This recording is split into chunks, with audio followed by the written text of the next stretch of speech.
Good day everyone. In this particular material guys, we shall elaborate the school head in school-based management. First, we have to define the school-based management. Well, it is a form of management initiative by developing power and authority to school head, teachers, and students. This kind of strategy guys is aimed at empowering public schools to become more effective and responsive to the needs of the students, the teachers, and other stakeholders.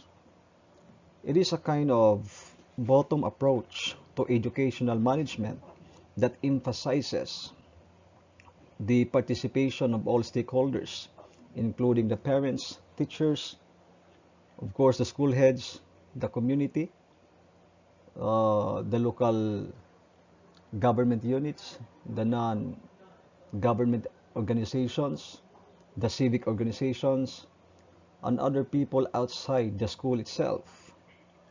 So their participation, guys, would be expected to befall in any phase of the school governance and administration, like in school planning, allocation of budget, and other decision-making processes. School-based management is likewise anchored on the principle that the educational institutions are best placed to identify their own needs and ascertain the most appropriate strategies and techniques in addressing the respective concerns, issues, gaps, and challenges. So through school-based management, it decentralizes the decision-making power and resources of the Department of Education. SBM, furthermore, guys, enables the schools to respond more effectively to the different needs of the students in order to create a more conducive learning environment. Now, school-based management has the following objectives. First, as I said minutes ago, this aims to empower the school heads to lead the teachers and students through significant reforms that lead to higher learning outcomes. Secondly, SBM brings resources, including funds, down to the control of the schools to spur change in line with decentralization. That um, from being totally dependent with the school's division offices or the regional office or even the national office, the schools are being given the power to exercise its respective discretions and sound decision in whatsoever the school is confronted of. Now, thirdly, SBM strengthens partnership with local communities, government units to invest in time, money, and effort, just like in doing the Brigada Escuela, guys. The internal stakeholders that um, that refer to the school head, teachers, all the teachers, non-teaching staff, and all other persons in the school involved in its operation.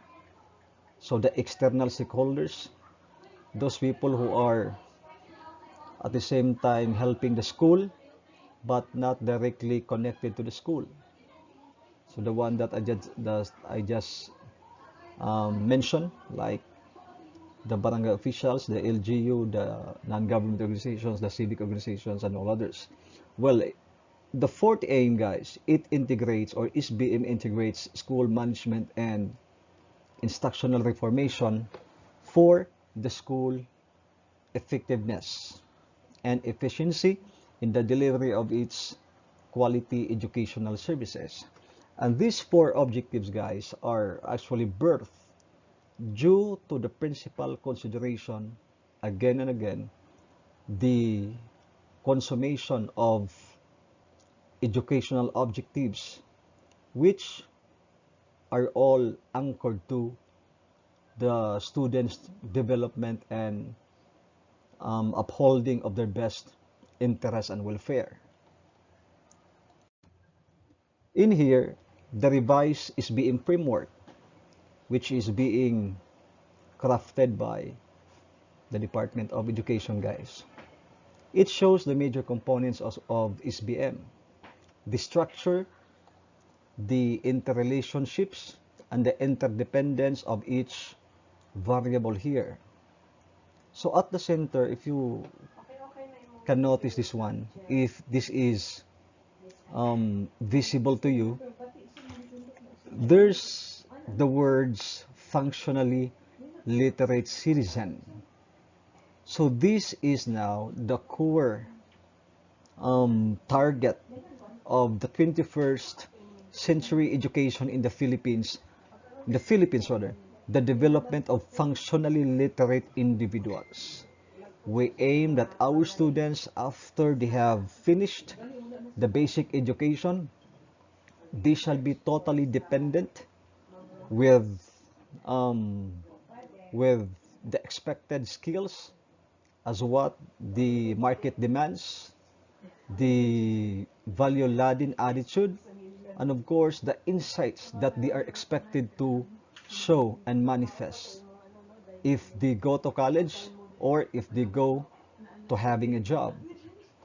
Now, in the outside layer, guys, we have the following processes. There is, there are these words. There's planning. So after the planning stage, the assessment, accredit, evaluate, monitor, implement, and going back to the structure, and it becomes cyclical, guys. Okay, the flow is cyclical. Again, the beginning of this is not the planning, I mean the structuring.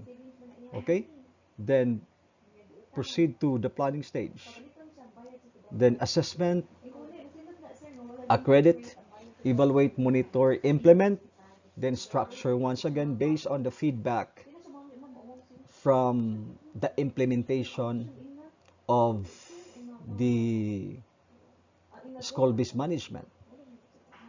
So in the outside layer, guys, in the third layer of the circle, we have here the self-managing, self-renewing learning community. So this is the line wherein SBM is injected, and above this diameter is it is connected with VMGO, the vision, mission, goals, and objectives of the Department of Education or of the schools itself. And if you can see this, guys, there are these words: leadership and governance, curriculum and learning in K to 12, accountability and continuous improvement, resource management. Then we have the best thrust in CBTS, ECA, ALS, etc. Then Central Region and Division. So definitely Central Region Division, this talks about the hierarchy of the Department of Education. In CBTS, ECE, ALS are the programs under the Basic Education Sector Reform Agenda or BESRA. Then the resource management, guys, this focuses on the respective K officials of the Department of Education, which are expected to show good leadership and governance in the implementation of K-12 curriculum, and expectedly, they have to be accountable with their actions and decisions with the hope of continuous improvement. So what are the advantages of school-based management? First, it allows the competent or it improves the schools in terms of making decisions, because the principals, the school heads, are expected to be more knowledgeable than any other official, since they are the ones handling the daily operation of the school, the entirety of the school's operation. So through that, they deeply know whatsoever the problems that the schools have. So give the entire school community a voice in key decision. Meaning, SBM, it encourages the community inside and outside the campus to be part of feedbacking. Through feedbacking, guys, we shall know the respective weaknesses and strengths of the schools. So definitely the strengths will be having continuous improvement, and the weaknesses will have to be addressed appropriately. SBM focus accountability for decisions. This refers to, of course, the decision makers, that once they have crafted something and implemented that, they have to acknowledge accountability of their respective actions because they are being empowered. The school heads are being given the authority to immediately act and directly manage the school to purposely to reduce the hierarchy of processes, and with, of course, with the end of in mind that school heads know better of the school's operations and challenges problems um, compared to anyone else, right? So SBM also leads to the greater creativity in the design of the programs because the schools, I mean the school heads, the teachers, and non-teaching staffs are expected to collaborate, brainstorm, and work hand in hand to consummate the educational objectives of the school.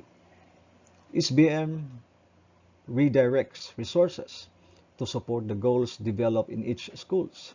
So it's something like um, if the higher ranking officials of the department are given the the opportunity to decide for the school, they could come up um, with inappropriate or less accurate responses because they are not present in the school and they are not directly operating the school, managing the school.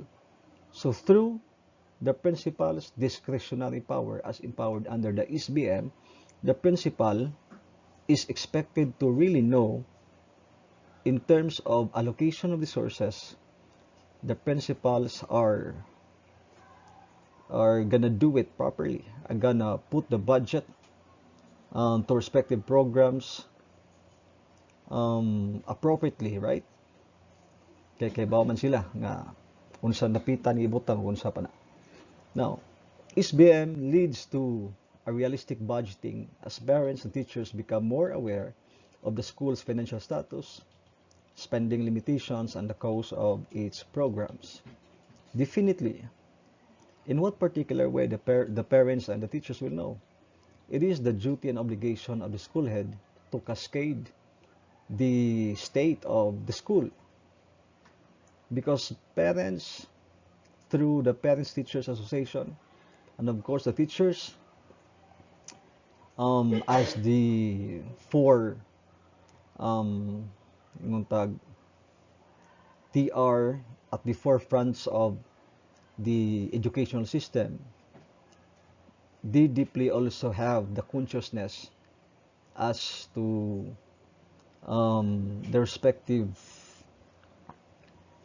limitations of the school or shortcomings maybe, right? Then lastly, guys, one of the advantages of SBM is improve the morale of the teachers and nurture new leadership at all levels because that the school heads are expected also to look after with the professional development of their teachers.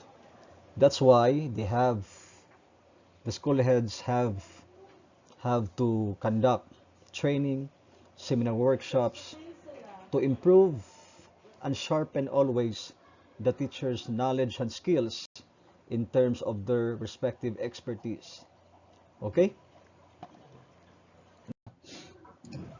There are five conditions or factors which serve as barometers so we can determine that school-based management is indeed successful. Okay, firstly, guys, we have the strong leadership. What does strong leadership emphasize? Well, as a factor or a condition for the success of SBM, strong leadership, guys, emphasizes that when SBM is effective, it requires the strong leadership at the school level with school heads who are committed to the program's goals and are able to mobilize the stakeholders to work together towards the achievement of the school's vision, mission, goals, and objectives. Definitely, strong leadership is expected, at the very least, to be manifested by the school heads because the school heads or school principals serve as the chief executive, the brain of the school's operations. Now, the second factor, guys, is called as active participation of stakeholders. In this variable, as I repeatedly say, stakeholders, we refer to the internal and external stakeholders, which includes the teachers, the parents, and the community, of course. This, the participation of the internal and external stakeholders are of pivotal substantial value towards the success of SBM because these people are expected to be involved in school planning, budgeting, and other decision-making process, right? It takes a village to raise a good children, right? So there has to be an interweaving of effort between the internal and external stakeholders because based on studies, their active participation would be translated to the success of SBM. Now, the third one is adequate resources. Definitely, through in the implementation of school-based management, it requires adequate resources, including the funding, the infrastructures, and the human resources. The human resources that we are talking about here, it includes the faculty and the non-teaching staff. Okay? Now, um, the schools need to have sufficient resources because without that, the schools cannot perform effectively and support the learning needs of the students. That's why every now and then, there is this budget in the schools called as MOOE, otherwise known as um,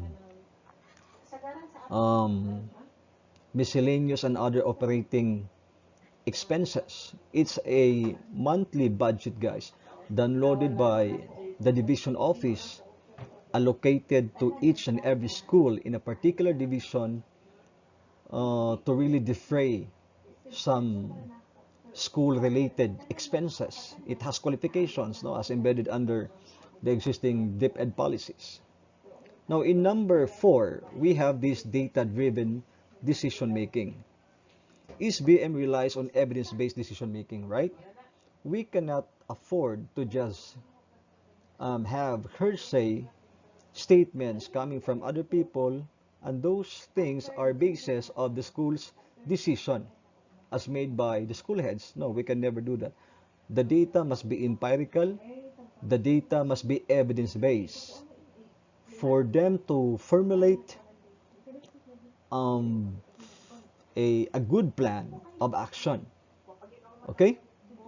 Now, supportive policy environment is the last condition for the success of SBM. Why? Because through supportive policy environment, with policies and regulations that enable and encourage the schools to implement the program effectively, that can underscore that the schools are really indeed autonomous, decentralized in terms of the entire educational, the entire educational processes. Okay? Now, we have this accreditation in one of the accrediting bodies that assess and evaluate the school's performance, guys. It's called the Philippine Accreditation System for Basic Education, or the PASB. Now, this accreditation is a proposed system by the Philippines to allow self-renewing or self-regulating schools to achieve autonomous status, meaning it recognizes the learning community.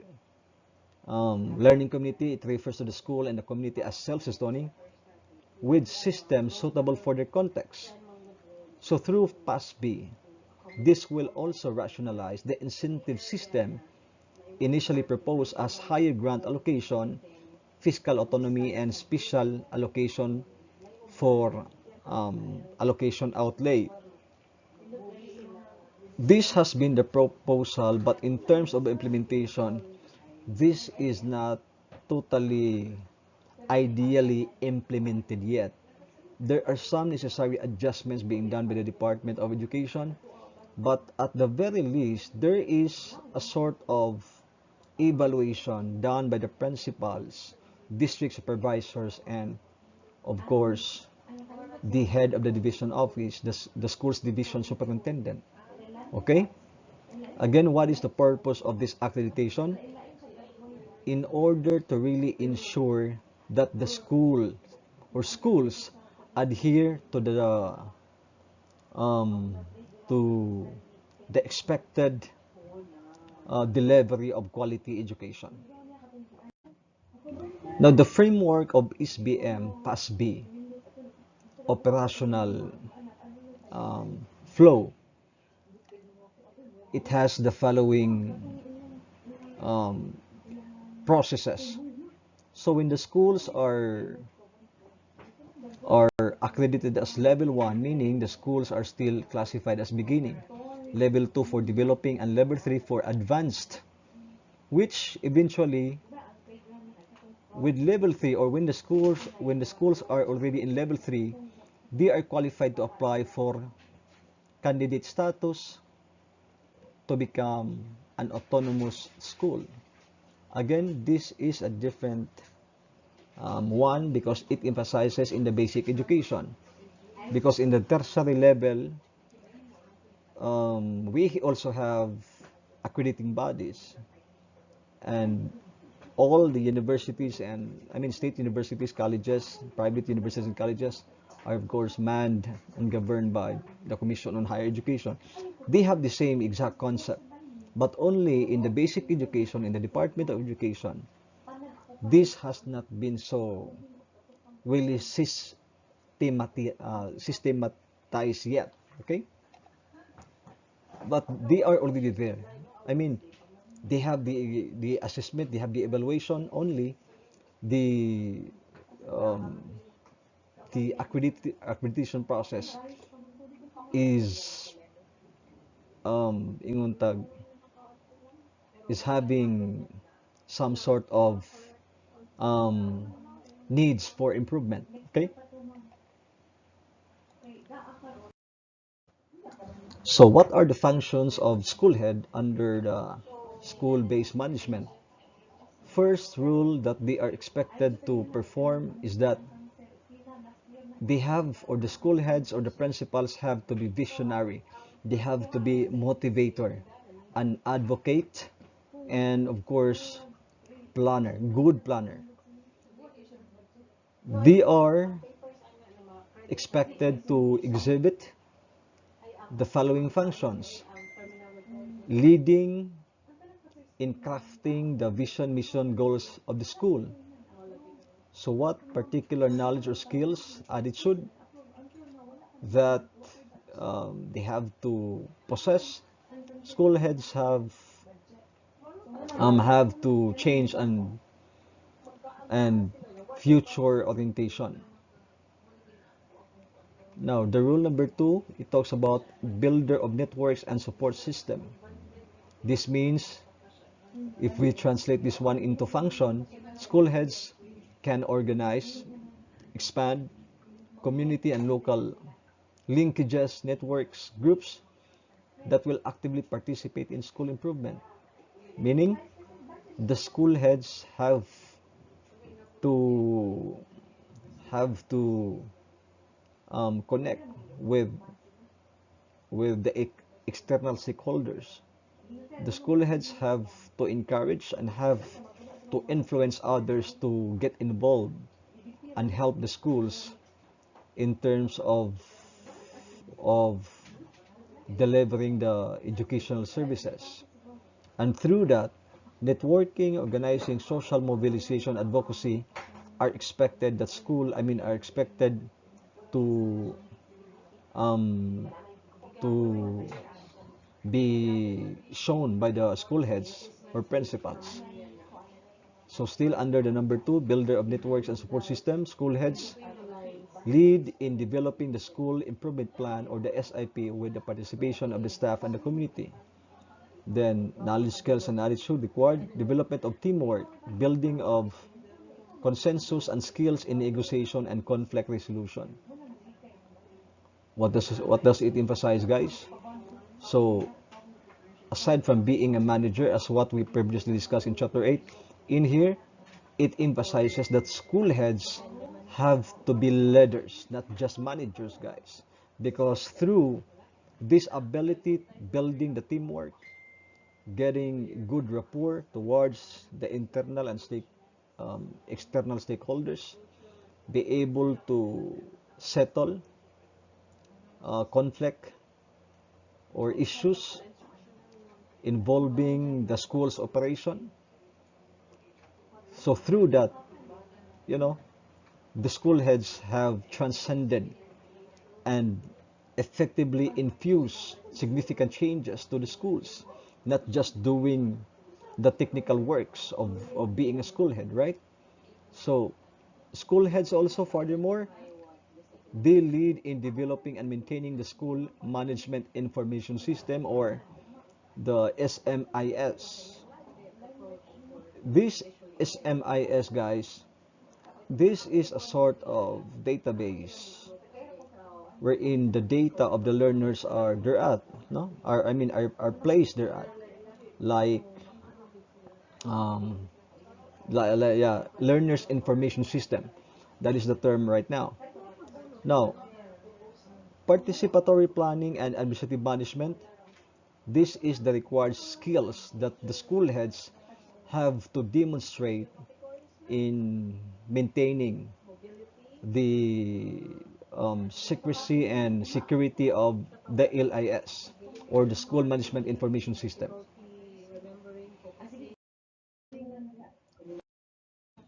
School heads, guys, are expected also to be the manager and leader of fiscal resource. When we talk about fiscal resources, we refer to um, the budget, transparency, and allocation liquidation as shown by the school heads, right? Because without the transparency, there could be something with that. And under the law, corrupt practices are, of course, punishable. So the school heads are encouraged um, to really not accept under the table, of course, negotiations and other unnecessary gifts because those are tantamount to corrupt practices. Instead, the school heads um, are expected to report any donation to the appropriate offices if there is any. And these donations must be voluntary by nature. Okay? I mean, the school can accept but there has to be appropriate documentation. There has to be um, the legal process, because accepting donations personally without without producing documents, having those matters in blueprint or in black and white, um, there's something wrong with that, right? So everything must be properly liquidated, all donations in kind and in cash, because through that the schools exemplify transparency and accountability in terms of financial management. Now, what are the legal basis of school-based management? As stated under Article 10, Section 3 of the Philippine Constitution, guys, the 1987 Constitution, Congress or the legislative body shall enact a local government code that will institutionalize a system of decentralization, whereby a local government units, this includes also the schools, shall be extended more power and authority. That's one. Secondly, Republic Act 7160, also known as the Local Government Code. Hence, this local government code is created. So, introduction of SBM to Republic Act 9155 or the Basic Government Act. This refers to the Republic Act, in which it defines the rules and obligations, responsibilities of the different stakeholders of the school, particularly the school heads, in managing and improving the quality of basic education. Now, SBM also is born because of a certain scientific study conducted way back in 2003 and 2005, or from 2003 to 2005, wherein the researchers had found that SBM has an overall positive effect. I mean, yeah, on SBM has an overall positive effect on the average school level test scores. We refer to, or this school level test scores, guys, something like there are, there were schools being, there were schools which participated in the conduct of the study. And these schools, they were the pilot schools to implement the SBM. And after the consecutive quarters of, consecutive, 2 consecutive years of the study, again, there is a positive significant effect of SBM towards the test scores of the students. This is one of the basis why SBM has been implemented. Another legal basis, guys, is the Department Order number 83 series of 2002. So this is a Department of Education order wherein it outlines the key components of SBM. So what are the key components of SBM? It has the following: the school planning, budgeting, monitoring, and evaluation, as well as the rules and responsibilities of every internal and external stakeholders involved in the programs planned, implemented, monitored, and evaluated. Now, the last legal basis, guys, is still a DepEd order. DepEd order number 64 series of 2012. This emphasizes that results-based performance management system must be implemented to all public schools as a mechanism to ensure the success of school-based management. So these RPMS, or school results-based performance management system, guys, is a kind of tool used to monitor and evaluate the performance of all the school personnel. That includes the teachers, the school heads, and the non-teaching staffs. Okay? Again, Department Order number 64, it outlines the key features of RPMS and defined um, clearly the rules and responsibilities of stakeholders in the implementation of school-based management.